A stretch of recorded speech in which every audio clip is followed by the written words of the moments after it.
Hey vintage lovers, Random Lady here. So today I wanted to talk about one of the main reasons why I love vintage style and fashion. And that was my paternal grandmother. She, I think, was a little bit of a shopaholic, and she had quite an extensive jewelry collection. So when I was little, she used to give me, and I had one other female cousin, she used to give us bags filled with costume jewelry, and not just one time, like many times. She would just give us these bags of jewelry that she didn't want anymore for us to play with. In hindsight, had I known what she was giving me, because I mean, this is when I was truly a little girl. She actually died when I was 11 or 12. So most of this happened when I was very, very young. And she was giving me costume jewelry that would probably be worth so much money now. And I mean, when you think about that stuff, you don't really think about it like what it's worth monetarily, but even just with the amount that I love the jewelry now, oh, what I would give to have all of that stuff that she gave me. But I did actually hold on to a couple pieces. So that's what I want to share with you guys now. Now, I have no idea why I still have the pieces that I have, considering that she probably gave me signed jewelry from the 50s that I would just adore now. So I don't know what was going through my mind when I was young that made me keep these particular pieces, but I'm going to share the pieces with you now that I still have. So I have two rings. Now I have crazy small hands, so these probably fit her on her ring finger. And these fit me on my thumb or my pointer finger. So this is a sterling silver swoopy kind of a ring. I'll put it on my pointer finger here so you can see. I'm not sure the era of this. Now, my grandmother passed back in the late 80s, early 90s, and she really wasn't buying a lot of stuff then because she was already not feeling well. She was a catalog shopper, and she had a lot of vintage Avon jewelry, which I wish I still had. But anyway, so most of this stuff is going to be from the, 50s, 60s, and 70s. So I'm not sure what era this is. It looks like it could be 80s, but I'm not sure. I don't know, but it is sterling. So this is one of the rings that I held on to. And again, I'm not sure why, because my hands were only smaller when I was a kid, so it's not like it fit me. And then this cocktail ring. Let's see, is that coming out? There we go. And again, it fits my pointer finger. So I have it, but I don't wear it. I have considered having them resized, and honestly, I think this cocktail ring, because it is a nice ring, I think this one I might actually do that. Have it resized, and I'd like to wear it because this is probably like, I don't know, maybe like a size 8 or a 7, and I'm like a size 4. So I should have that done. So this next one I want to bring in to have repaired. It is an old Timex stretch watch. I don't know if you can see that. The face on it has got a little crack or a scratch on it right there, you can see. And it just needs to have the battery replaced. I'm not sure of the era of this watch, but other than the scratched face, which I'm assuming you can get that repaired somewhere, like a watch repair store, a jeweler might be able to. I would love to wear this because it's so teeny tiny, and my hands and wrists are so teeny tiny. It's a perfect piece, and it looks like a bracelet. So I really like this one. I'm showing you, I probably should have had all these things done and repaired before I'm showing it, but this is a video I wanted to make today, so that's what I'm doing. So this next piece is a sterling silver cuff bracelet. Well, you can see it's, and again, it actually fits me quite nicely because I think my grandmother, when she was younger, had fairly small wrists as well. Larger hands, I'm assuming. You can see my sterling silver bracelet. I have this rhinestone brooch. Ooh, pin opened up here. Let me open that, close it so I don't stab myself as I'm showing this to you. There you go. It's a rhinestone leaf. It's not signed. And again, I can only imagine how many brooches I've had of hers in my bags. Why I have this one and not the others, I don't know. I like it, but I don't know why I specifically saved that one. The next one is a crystal or glass necklace. This one, if you can see how delicate, here we go, the chain is here. This is a very, very old piece. I think that this piece might even predate my grandmother. Who knows if it was like her mother's. But this is a very old piece. You can see this is a style that they used to wear back in the 30s. I know I've seen people in the 20s wearing this too, and it's just such a nice length. I love this necklace, so I'm glad I held on to that one.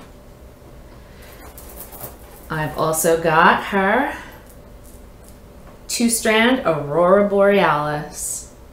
How pretty is this? Now this is a little bit blingy for me. I mean, as I'm wearing all of this,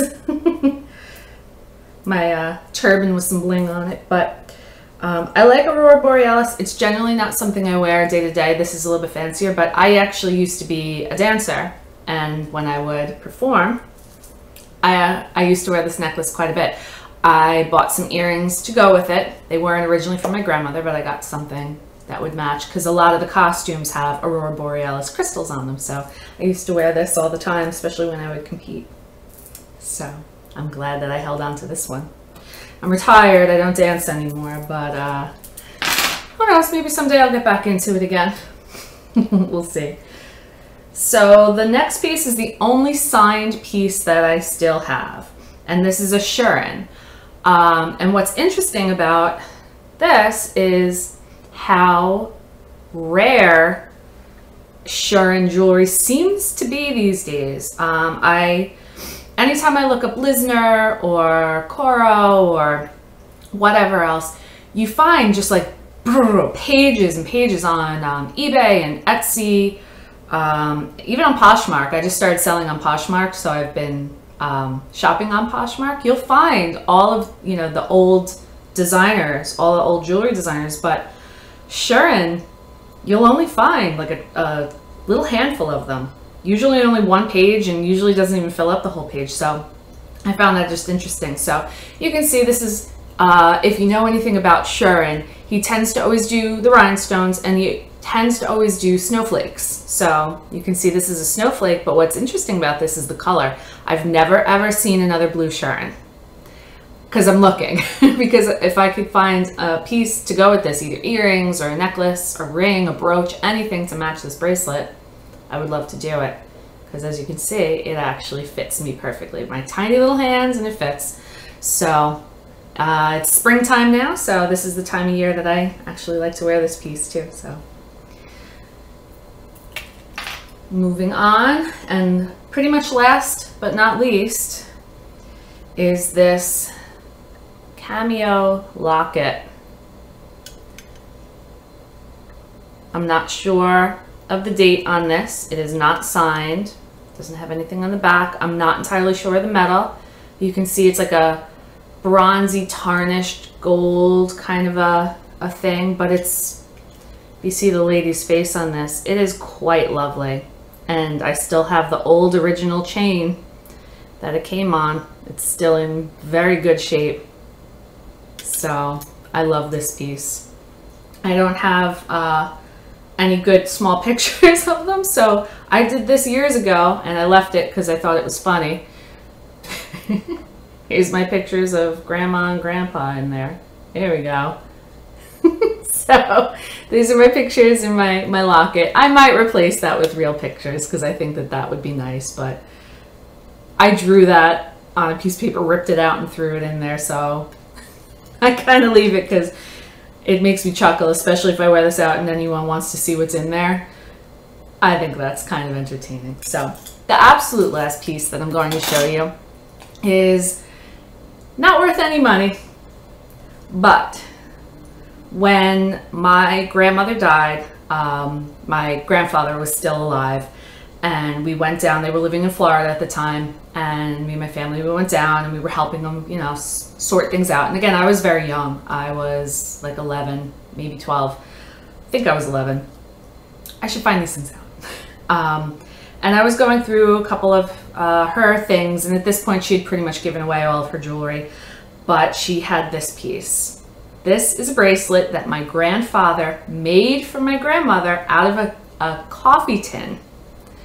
So it says right here, CK, let's see, is that coming out? It's a little shiny in here, but it's scratched in, CK loves JB. So this was before they were married, and the date on it is 1944. I want this to come out so you guys can see. There we go, 1944, CK loves JB. He made her a heart cuff bracelet when they were just dating in 1944, before they were engaged or married. And he was just sorting through some of her stuff, and this was in a pile of stuff to get rid of. And I said, do you mind if I take that? And he was touched, and he told me that it was before, you know, and they were very young, before he really had a lot of money, and he made this for her out of a coffee tin. And obviously I don't really wear this. I have, though. I actually have worn this several times on Valentine's Day because I think that this is sweet. I love it. So that was it. That was my jewelry collection that I've had since I was little, because these are the pieces that were my grandmother's. Obviously I've added a lot more intricate pieces through the years. I'm probably going to do a video on all my matching sets soon, because like this brooch goes with these earrings, and I have quite a few sets, so I'll probably be doing that. So if that's something that you guys would like to see, please subscribe, because I have a lot more videos planned for the future. Thank you so much for watching, and I would love to see some of your old collections. Do you have pieces from your grandparents? If you do, please comment below, tag me in a video. I love seeing family heirlooms. I think that they're great. I also have a lot of antiques and vintage things that I'm probably also going to be showing off soon. A lot of pottery, a lot of just interesting stuff. So thanks for watching, guys, and I'll see you in the next one. Bye.